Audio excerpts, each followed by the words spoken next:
Everyone, अस्सलाम वालेकुम जी, नमस्ते, सत श्री अकाल एंड जय श्री राम। कैसे हैं आप लोग? आई होप आप लोग बिल्कुल ठीक होंगे और मैं भी बिल्कुल ठीक हूँ। और जैसे कि मैंने एक वीडियो प्रीवियस जो हम वीडियोस बना रहे थे तो उसमें काफ़ी लोग कह रहे थे कि आप जो है ना वो जय श्री राम नहीं बोल रही हैं, तो उसकी वजह क्या है, आपको क्या फतवा आ गया है या कोई और रीज़न है, बताएं। कमेंट में काफ़ी लोगों ने मुझसे क्वेश्चन किया था। तो बेसिकली ऐसी कोई बात नहीं है, मुझे कोई फतवा नहीं आया। और बाकी ये है कि मैं बोलती हूँ तो अपनी खुशी से बोलती हूँ, तो मुझे अगर कोई बोलेगा भी कि आप ना बोलो तो फिर भी मैं बोलूँगी अगर मुझे बोलना है तो बाकी ये है कि मैं थोड़ी सी उन दिनों डिसअपॉइंट भी हुई थी, थोड़ा सा अपसेट भी थी, बिकॉज जो है मैं देखना चाहती थी कि आप लोग कमेंट करते हैं कि नहीं करते इसके ऊपर, कि मैं अगर नहीं बोलती या कोई चीज़ में मिस कर देती हूँ उसमें से, तो आप लोग क्या उस पर रिस्पॉन्स देते हैं। तो बस यही रीज़न था और कोई रीज़न नहीं था। बाकी इस तरह से आप प्यार देते रहें और इसी तरह से ही मेरे साथ कनेक्टेड रहें, बस यही चाहिए। क्योंकि हमने एक और वीडियो बनाई थी, आपको याद ही होगा, तो उस वीडियो में हमारा ये हुआ था कि हमारी जो वीडियो है बेसिकली वो डिलीट कर दी गई थी। और डिलीट होने की वजह से जो है मेरा चैनल बहुत ही ज़्यादा एक फ्रीज हो गया था और उसकी वजह से मैं बहुत ही ज़्यादा डिसअपॉइंट हो चुकी थी। और डिसअपॉइंटमेंट इसलिए हुई थी कि मैंने तो रिएक्शन दिया था और आप लोगों के सजेशन पर दिया था, तो मुझे नहीं समझ आ रही कि वो वीडियो मेरी डिलीट होने के बाद, फिर चलो डिलीट हो गई, दैट्स फाइन, लेकिन उसको फ्रीज करने का क्या मकसद बनता था। और क्योंकि मैं तो आपको पता ही है एवरी डे मैं इतनी बड़ी बड़ी वीडियोस बना रही होती हूँ और आप लोगों की डिमांड पर बनाती हूँ, तो वो मेरे साथ एक नाइंसाफ़ी सी हो गई थी। तो बीच में मेरा दिल बहुत अजीब सा हो गया था कि मैं वीडियोस बनाऊं कि नहीं बनाऊं, क्योंकि इतनी मेहनत भी करती हूं। अब आप बोलेंगे कि रिएक्शन वीडियो में क्या मेहनत होती है, तो यार मेहनत होती है। आप देखें, रिकॉर्डिंग करनी होती है, पहले वॉच करने के लिए मुझे अपना टाइम सबसे मेन देना पड़ता है, एंड देन फिर उसके बाद हम लोग बहुत सारी चीज़ें होती हैं, एडिटिंग करते हैं, फिर उसके बाद हर चीज़ को देखकर फिर उसके बाद उसको अपलोड करते हैं, थंबनेल होता है और बहुत सारी चीज़ें होती हैं जिसमें हमारा पूरा दिन लग जाता है। लोगों का तो नहीं पता बट मेरा पूरा दिन लग जाता है। तो आई होप कि आप लोगों को आइडिया होगा। तो खैर ये थी हमारी आज की वीडियो, तो चलते हैं आज की वीडियो की तरफ। तो खैर मोटेरा स्टेडियम जो है उनका रीनेम्ड नरेंद्र मोदी स्टेडियम नहीं यार, ये जो है ये वीडियो बहुत ही ज़बरदस्त होने वाली है, क्योंकि मोटेरा स्टेडियम जो है वो बहुत ही ज़्यादा फेमस है, बहुत ही ज़्यादा बड़ा नाम है। तो इस वीडियो को देखते हैं कि इसमें बेसिकली ऐसा क्यों किया जा रहा है। नरेंद्र मोदी जी का नाम आ रहा है बीच में और मोटेरा हटाया जा रहा है। तो बिना देरी के चलते इस वीडियो की तरफ और रिएक्शन देते हैं। So let's start.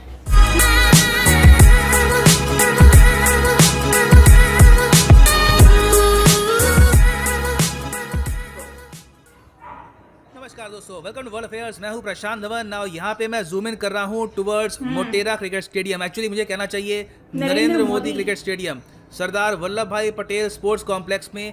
अब जो ये स्टेडियम है इसका नाम मोटेरा स्टेडियम नहीं है, अब यह है नरेंद्र मोदी क्रिकेट स्टेडियम, जो दुनिया का सबसे बड़ा क्रिकेट स्टेडियम है। ओवरऑल अगर हम बात करें किसी भी और स्पोर्ट की, मतलब हर स्पोर्ट की फील्ड की, तो वहाँ पे इसकी रैंक आती है सेकंड। नंबर 1 पे है नॉर्थ कोरिया का स्टेडियम, वो अभी आपको बाद में दिखाऊंगा। मगर अभी के लिए कंट्रोवर्सी इस बात को लेकर है कि क्या हिंदुस्तान का जो सबसे बड़ा क्रिकेट स्टेडियम है वो एक सिटिंग प्राइम मिनिस्टर के नाम पे रखना चाहिए या नहीं। इस पर अभी आज के समय काफ़ी डिबेट हो रहा है। Now Narendra Modi cricket stadium की अगर मैं बात करूं तो ये आपको मिलेगा अहमदाबाद में, और आज के समय जो यहाँ पर सिटिंग कैपेसिटी है ये है एक मैसिव 1,10,000 स्पेक्टेटर्स की। ये दुनिया में सेकंड लार्जेस्ट है। अपने आप में आप अगर देखो तो ये दुनिया का दूसरा सबसे बड़ा स्टेडियम है, भारत का ओवरऑल सबसे बड़ा स्टेडियम और दुनिया का सबसे बड़ा क्रिकेट स्टेडियम। इस वक्त जब मैं वीडियो रिकॉर्ड कर रहा हूँ यहाँ पर, यह स्टेडियम होस्ट कर रहा है तीसरा test match between India and England. ये एक बहुत ही स्पेशल टेस्ट मैच है क्योंकि ये खेला जा रहा है विद अ पिंक बॉल। अच्छा, तो ओवरऑल अगर ये दुनिया का सेकंड लार्जेस्ट स्टेडियम है तो लार्जेस्ट कौन सा है? लार्जेस्ट है नॉर्थ कोरिया का रोंगराडो फर्स्ट मे स्टेडियम। ये एक मल्टीपर्पज स्टेडियम है और नॉर्थ कोरिया की सरकार ने ये कहा है कि यहाँ पर जो मैक्सिमम सीटिंग कैपेसिटी है ये है 1.5 लाख के आसपास। हालांकि कई लोग इसको डाउट करते हैं, ये कहते हैं एक्चुअल कैपेसिटी इसकी 1,15,000 के आसपास है। ना एक बार आपको मैप पे दिखा देता हूँ कि दुनिया का सबसे बड़ा स्टेडियम कहाँ पे है। यहाँ पे आप देख पाओगे रोंगराडो स्टेडियम, नॉर्थ कोरिया की राजधानी प्योंगयांग में। अब सबसे अजीब बात यह है कि इन लोगों ने यहाँ पर किम जोंग इल या फिर किम जोंग उन के नाम पर यह स्टेडियम नहीं रखा, मगर हमारे यहाँ हमने पीएम के नाम पर रख दिया है एक स्टेडियम। यहाँ पे क्वेश्चन आता है कि क्या ये करना ठीक है? फॉर्मर पीएम के नाम पे आपको बहुत से स्टेडियम मिलेंगे, मगर एक सिटिंग पीएम के नाम पर स्टेडियम रखना क्या ये उचित है? और यहाँ पे आप देख पाओगे ये है inauguration plate Narendra Modi stadium की, और ये इनॉग्रेट किया है श्री रामनाथ कोविंद जी ने, the honourable president of India. और जो होम मिनिस्टर हैं देश के, अमित शाह, इन्होंने यहाँ पर ये बताया कि प्लान ये है कि बहुत ही जल्द अहमदाबाद को बना दिया जाएगा इंडिया की स्पोर्ट्स सिटी। ये इनकी स्टेटमेंट है। 3 बड़े प्रोजेक्ट होंगे यहाँ पर। एक तो है सरदार वल्लभ भाई पटेल स्पोर्ट्स एनक्लेव, फिर है नरेंद्र मोदी स्टेडियम इन मोटेरा, उसके अलावा एक मेगा स्पोर्ट्स कॉम्प्लेक्स भी यहाँ पर बनाएंगे, और इस तरीके से अहमदाबाद बन जाएगा इंडिया का स्पोर्ट्स सिटी। और मैं आपको यही बता दूं कि इससे पहले इस स्टेडियम में नमस्ते ट्रम्प इवेंट भी हुआ था। आपको याद होगा फरवरी 2020 में डोनाल्ड ट्रम्प जब इंडिया में आए थे तब रखा गया था नमस्ते ट्रम्प इवेंट। ये देख पाएंगे आप, इसकी फोटो है, ये भी हुआ था इसी स्टेडियम में। और सिंस यहाँ पे हम बात ही करें स्टेडियम्स की, तो आपसे एक क्वेश्चन पूछूंगा कि सिंस नरेंद्र मोदी स्टेडियम अब है देश का सबसे बड़ा स्टेडियम ओवरऑल, देश का सेकंड लार्जेस्ट स्टेडियम अब कौन सा है?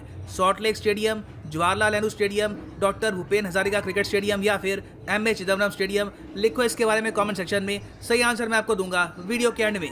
अब देखो, नरेंद्र मोदी स्टेडियम के अलावा यहाँ पर एक और कंट्रोवर्सी सामने आई है कि 2 एंड यहाँ पे जो रखे गए हैं। अब देखो, स्टेडियम में ना 2 एंड होते हैं जहाँ से बॉलर बॉलिंग करते हैं, ठीक है? आपको पता होगा क्रिकेट पिच में जब भी ओवर होता है, बैट्समैन जो है वो अपनी जगह खड़ा रहता है, बॉलर अपना एंड चेंज करता है। एक बॉलर बॉल डालेगा यहाँ से, फिर दूसरा डालेगा यहाँ से। तो जो ये 2 एंड है ना, इनका नाम भी मजाक नहीं कर रहा, I mean this is amazing, इनका नाम भी रख दिया गया है अडानी पवेलियन एंड। एक एंड हो गया अडानी पवेलियन एंड, और दूसरा हो गया रिलायंस एंड।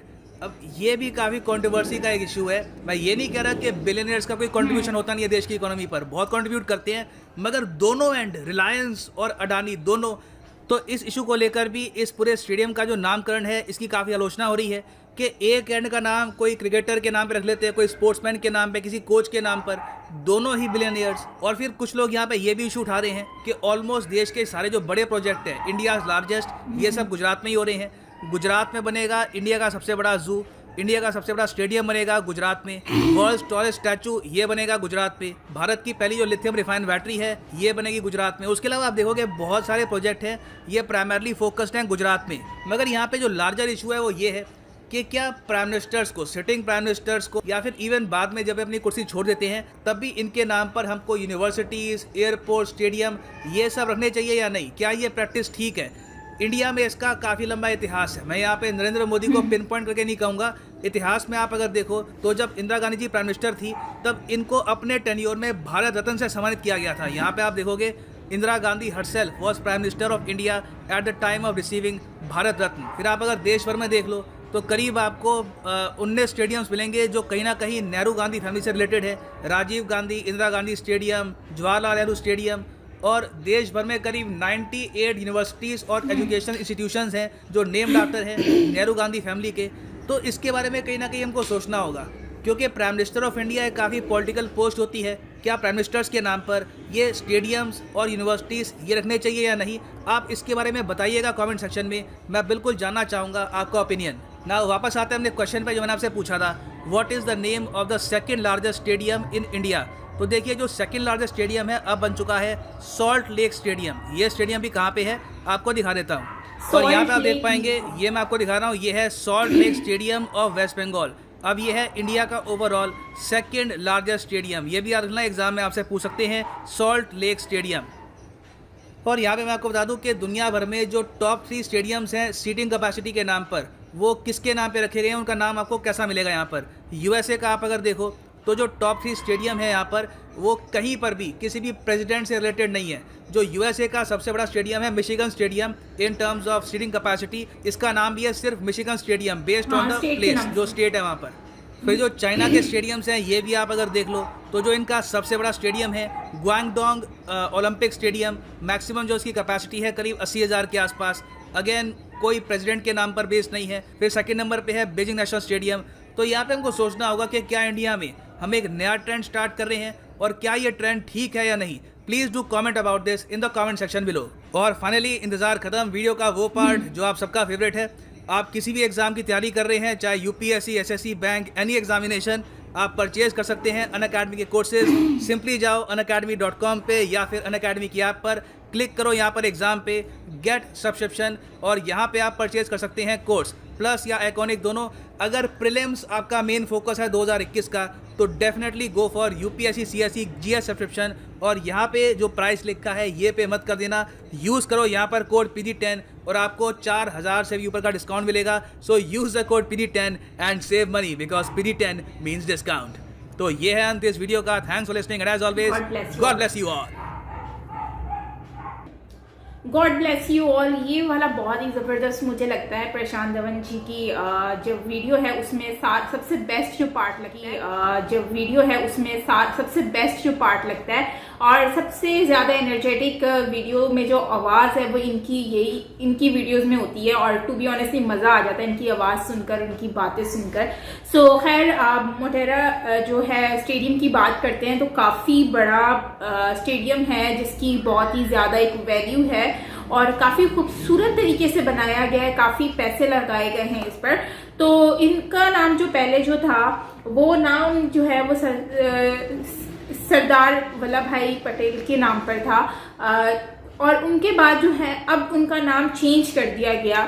तो ये मुझे लगता है कि शायद देखिए मैं मोदी जी के खिलाफ नहीं हूँ बट मुझे अच्छे लगते हैं वो, बट मैं हमेशा ही अपनी वीडियोस में कहती हूँ सो नाराज मत होइएगा। बेसिकली ये मेरा एक पर्सनल ओपिनियन है और इस तरह के पब्लिक प्लेसेस पर बेसिकली नाम जो है ना इस तरह का नहीं होना चाहिए जिस तरह का इन्होंने जो नेम रखे हैं। बेसिकली नाम जो है वो पुराने जो हमारे होते हैं ना जिनकी हिस्ट्री से ताल्लुक होता है, जिन्होंने कंट्री के लिए बहुत कुछ किया है। ऐसा नहीं है कि मोदी जी ने नहीं किया, मोदी जी ने बहुत कंट्री के लिए कुछ किया है, लेकिन जो इस दुनिया से जा चुके हैं जिन्होंने अपनी इतनी एफर्ट की कंट्री के लिए, उनको जो है उनका नाम रखकर उनको हम पूरी ज़िंदगी के लिए पूरी जब तक दुनिया है तब तक उनका नाम हम कायम रख सकते हैं बेसिकली। लेकिन ये है कि अगर हम उनका नाम चेंज कर करंट गवर्नमेंट का रखते हैं तो इससे ये होगा कि फिर आप आने वाली जितनी भी